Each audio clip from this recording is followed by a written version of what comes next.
Welcome to આરોગ્ય સંજીવની। આજના આ વિડીયોમાં આપણે નાકમાં ગાયનું ઘી નાખવાથી કઈ બીમારીઓ મટે છે અને નાકમાં ગાયનું ઘી કોના માટે ફાયદાકારક છે તેની માહિતી મેળવીશું। સાથે ક્યારે, કેટલા પ્રમાણમાં અને કઈ રીતે નાકમાં ગાયનું ઘી નાખવાથી વધુ ફાયદો થાય છે તે પણ જાણીશું। તો વિડીયોને એન્ડ સુધી જોતા રહો।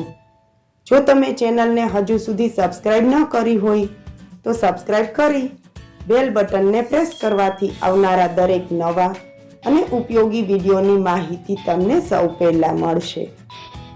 આયુર્વેદમાં કહેલું છે, નાસાહી શીર્ષો દ્વારમ, અર્થાત નાક એ મગજનું દ્વાર એટલે કે દરવાજો છે।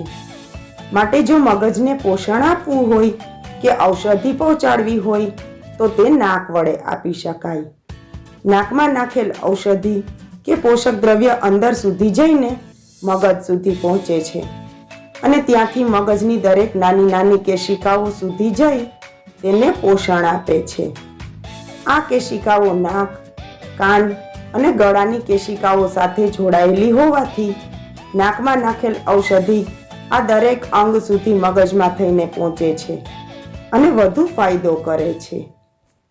નાકમાં તેલ કે ઔષધિ નાખવાની આ પ્રક્રિયાને નસ્ય કહે છે। નાકમાં નાખવામાં આવતી ઔષધિ અને તેના વડે શરીરને થતી અસર મુજબ નસ્યના 5 પ્રકાર છે: વિરેચન, બૃહણ, શમન, નવણ અને મર્શ કે પ્રતિમર્શ। જેમાંથી મર્શ કે પ્રતિમર્શ નસ્યમાં થોડા પ્રમાણમાં નાકમાં ઘી કે તેલ નાખીને મગજને પોષણ આપવામાં આવે છે। બિલકુલ ઓછા પ્રમાણમાં નાખેલું તેલ કે ઘી મગજ સુધી પહોંચી તેને સ્નિગ્ધતા અને ચેતના આપે છે। હવે નાકમાં ગાયનું ઘી કઈ રીતે નાખવું તે જાણીએ।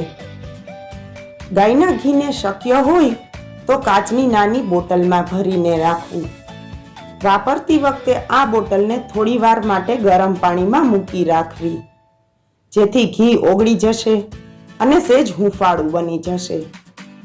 હવે માથું સેજ ઢળતું રહે તે રીતે સૂઈ નાકના બંને નસકોરામાં ડ્રોપર કે આંગળી વડે શરૂઆતમાં 1-1 ટીપું અને થોડા સમય પછી 2-2 ટીપા હૂંફાળું કરેલું ગાયનું ઘી નાખી થોડી વાર સૂતા રહેવું।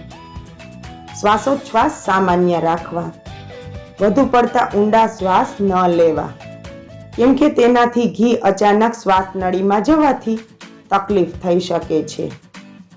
2 થી 3 મિનિટમાં આપમેળે ઘી અંદર સુધી પહોંચી જાય છે। જેમને નાકમાં ટીપા નાખવાથી અગવડતા પડતી હોય કે માફક ન આવતું હોય તેમણે શરૂઆતમાં ટચલી આંગળી ઘી વાળી કરી નાકમાં ફેરવી દેવી, જેથી ધીમે ધીમે માફક આવી જશે અને થોડા સમય પછી અનુકૂળ આવી જાય એટલે ટીપા નાખવાનું શરૂ કરી શકાય। 2 ટીપાથી વધુ ઘી ન નાખવું। હવે નાકમાં ગાયનું ઘી શા માટે નાખવું? તો ગાયનું ઘી પિત્ત અને વાયુને દૂર કરે છે। માટે પિત્ત કે વાયુ પ્રકૃતિના લોકોને થતી તકલીફોમાં ગાયનું ઘી ઉત્તમ પરિણામ આપે છે। હવે તેનાથી કઈ કઈ તકલીફો મટે છે તે જોઈએ।